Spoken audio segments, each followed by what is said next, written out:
Flashback. Zoran, if I can make a request, if you could take Billionaires Lane in the city, that big egg, all of that, all those apartments, I want those. I want the rent $0 and frozen on those, please. That's the one I'm gonna look for. Also, can you create an application form for the people who are leaving because you're now mayor? Can you create can you help them leave and then free housing? That's not reparations. New York State signed a law back in 21 about to establish the Commission on Reparations, on the study of reparations. Reparations for me is free housing. So if you can go ahead and tell them folk that are leaving that they need to put their property up, and homeless people and then black people, we want to support those first, closest impacted by the need. Let them, take care of the homeless first, give them a nice place to live, and then me next, please. Thank you. End of Flashback.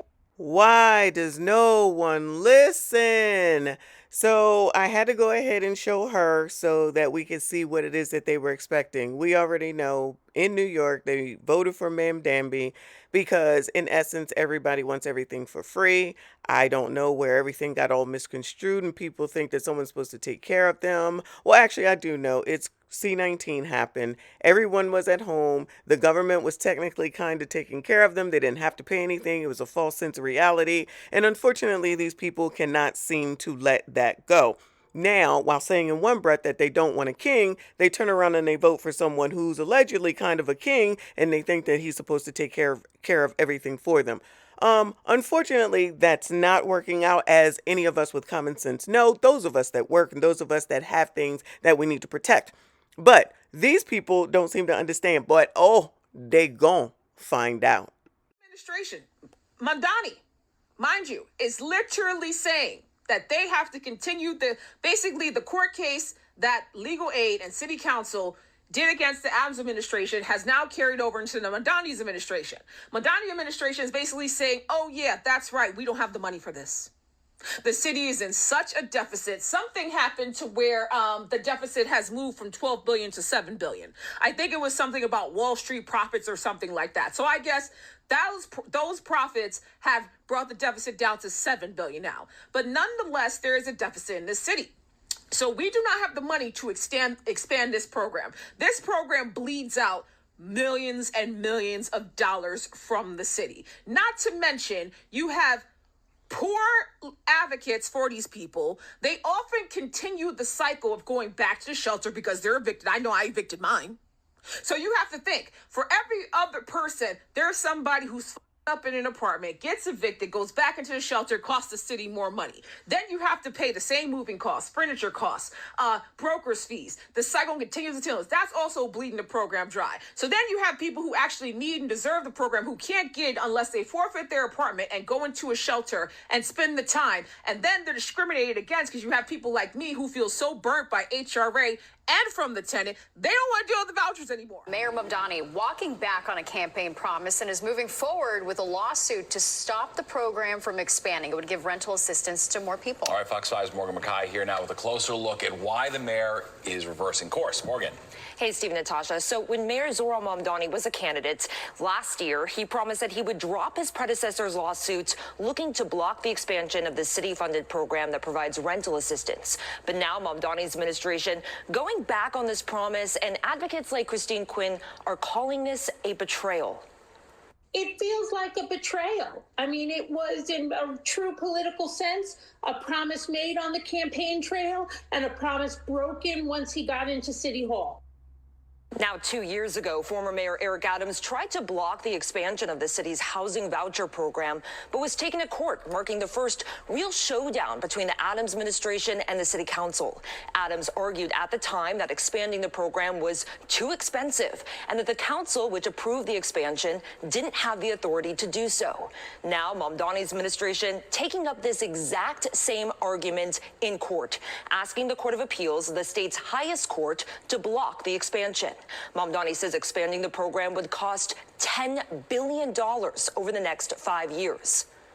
I've said time and again that what I would like to do is take every action possible to end the homelessness crisis. I also have to be honest with New Yorkers that while we all predicted that it would be a difficult fiscal situation that we would find in January, there are very few who believed that it would be at the scale that we have found.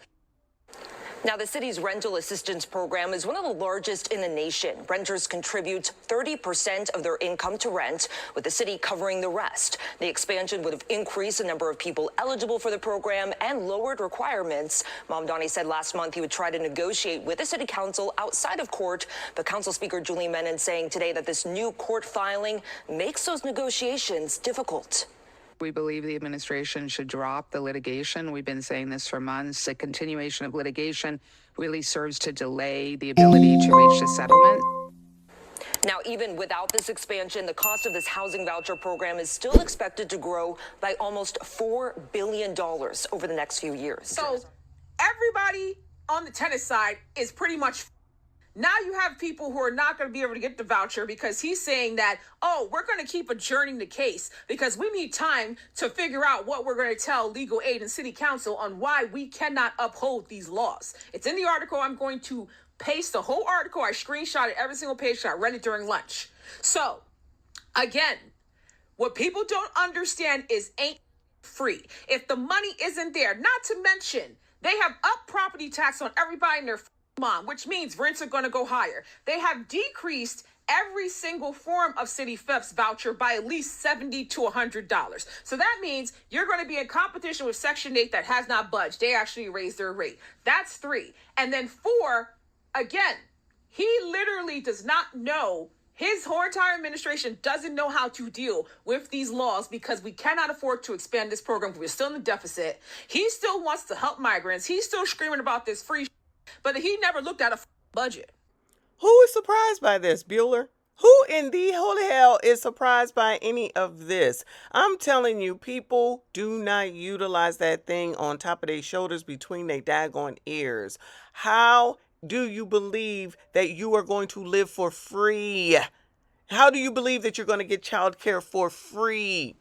How do you believe that someone's going to pay for your food for free? Marry someone and maybe that will happen. But to just think that the government is going to take care of you and that's what you want? Like, just say those words out of your mouth. I want the government to take care of every aspect of my life while I think crazily that I'm still going to be able to do whatever the hell it is that I want. Not to mention the fact that if you sit there and you allow them to do all this for you, then they can take it away from you. I'm telling you, people don't think.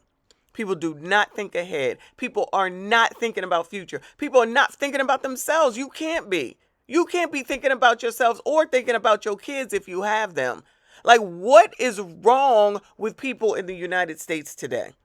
You're out here sitting up here saying no kings, and then you voted for a person who's sitting up here telling you that you're going to get everything for free. There is nothing that is for free. Why did your parents not push that into y'all's heads? Why don't you all know this? I just don't get it. These are adults, allegedly adults. Where did y'all think this money was coming from? Why do y'all think that the rich people left? Why do y'all think that Hocho is asking for the rich people to come back?